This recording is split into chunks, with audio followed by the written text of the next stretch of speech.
ایک زمانے میں سورج کی روشنی کے صحراؤں اور چمکتے ہوئے نخلستانوں کی سرزمین میں ایک خوشحال سلطنت تھی جس کی حکمرانی ایک عقلمند اور انصاف پسند بادشاہ کرتا تھا۔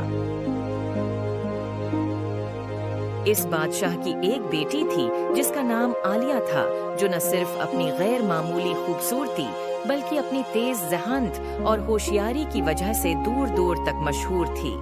شہزادی عالیہ انتہائی پیچیدہ پہیلیاں حل کر سکتی تھی اور سب سے مشکل پہیلیوں کا جواب دے سکتی تھی، جس سے وہ بادشاہی اور اس سے آگے کی بات کر سکتی تھی۔ جیسے ہی شہزادی عالیہ شادی کی عمر کو پہنچی، بادشاہ کو ایک سوچ کا سامنا کرنا پڑا۔ پڑوسی ممالک سے بہت سے رئیس، شہزادے اور دولت مند لڑکے اس کی شادی میں ہاتھ مانگنے کے لیے آئے، لیکن بادشاہ جانتا تھا کہ اس کی بیٹی دولت اور حیثیت سے زیادہ حکمت اور ذہانت کو اہمیت دیتی ہے۔ بادشاہ نے اپنی بیٹی کے لیے قابل شوہر تلاش کرنے کے لیے ایک منفرد چیلنج طے کرنے کا فیصلہ کیا۔ بادشاہ نے پورے ملک میں اعلان کیا، کوئی بھی آدمی جو میری بیٹی سے شادی کرنا چاہتا ہے، اسے 3 ناممکن پہیلیوں کو حل کرنا ہوگا۔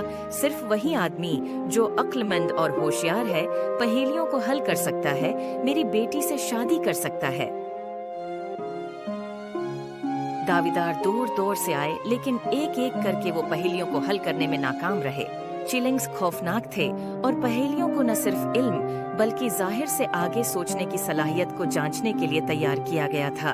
اس طرح بہت سے نوجوان آئے، لیکن کسی نے پہیلیاں نہ سلجھائیں۔ اعلان سننے والوں میں عمر بھی شامل تھا۔ ایک قریبی گاؤں کا ایک عاجز لیکن غیر معمولی ذہین نوجوان۔ اپنی غربت کے باوجود عمر ایک گہری دماغ اور نرم دل کے مالک تھے۔ اس نے طویل عرصے سے شہزادی عالیہ کی دانائی کا بہت سنا تھا اور اپنی قسمت آزمانے کا فیصلہ کیا۔ عمر نے محل جانے کا فیصلہ کیا۔ جب عمر محل میں پہنچے تو ان کا استقبال شکوک و شبہات سے ہوا۔ ایک غریب دیہاتی کیسے کامیاب ہو سکتا ہے جہاں شہزادے اور رئیس ناکام ہو گئے ہوں؟ پھر بھی بادشاہ نے اسے پہیلیوں کو آزمانے کی اجازت دینے پر اتفاق کیا۔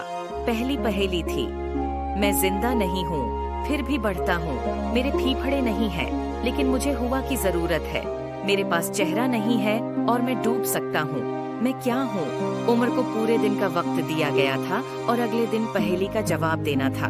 عمر ساری رات سوچتا رہا اور اگلے دن مسکراتے ہوئے اندر آیا۔ عمر نے جواب دیا، آگ بڑھتی ہے لیکن زندہ نہیں رہتی، جلانے کے لیے ہوا کی ضرورت ہوتی ہے اور اسے پانی سے بجھایا جا سکتا ہے۔ بادشاہ نے متاثر ہو کر سر ہلایا۔ عمر نے پہلی پہیلی آسانی سے حل کر لی تھی۔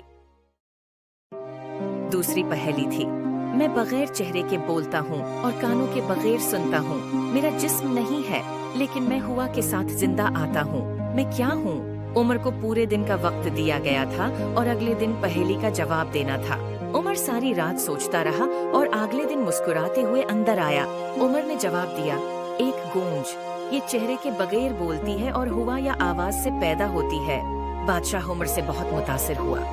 تیسری اور آخری پہیلی سب سے مشکل تھی، میں مردوں کو واپس لا سکتا ہوں، تمہیں رلا سکتا ہوں، تمہیں ہنسا سکتا ہوں، تمہیں جوان بنا سکتا ہوں، میں کیا ہوں؟ عمر کو پورے دن کا وقت دیا گیا تھا اور اگلے دن پہیلی کا جواب دینا تھا۔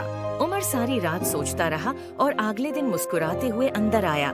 عمر نے مسکرا کر جواب دیا، یادداشت، یہ ماضی کو واپس لا سکتی ہے، جذبات کو ابھار سکتی ہے اور ہمیں اپنی جوانی سے جوڑ سکتی ہے۔ بادشاہ حیران رہ گیا۔ عمر نے تینوں پہیلیوں کو فضل اور حکمت سے حل کر دیا تھا۔ بادشاہ حیران رہ گیا۔ عمر نے تینوں پہیلیوں کو فضل اور حکمت سے حل کر دیا تھا۔ وہ شہزادی عالیہ کی طرف متوجہ ہوا، جس نے مسکرا کر سر ہلایا۔ عمر اور شہزادی عالیہ کی شادی ایک شاندار تقریب میں ہوئی، جس نے مملکت کو خوشیوں سے بھر دیا۔ لوگوں نے عمر کی نہ صرف اس کی ہوشیاری بلکہ ان کی عاجزی اور مہربانی کی بھی تعریف کی۔ انہوں نے مل کر بادشاہت پر عدل اور ذہانت کے ساتھ حکومت کی۔ عالیہ اور عمر کو حسد کرنے والے حریفوں اور اپنے دائرے کے لیے خطرات سے بہت سے چیلنجز کا سامنا کرنا پڑا۔ ہر بار انہوں نے اپنی مشترکہ حکمت کا استعمال کرتے ہوئے اپنے مخالفین کو پیچھے چھوڑ دیا۔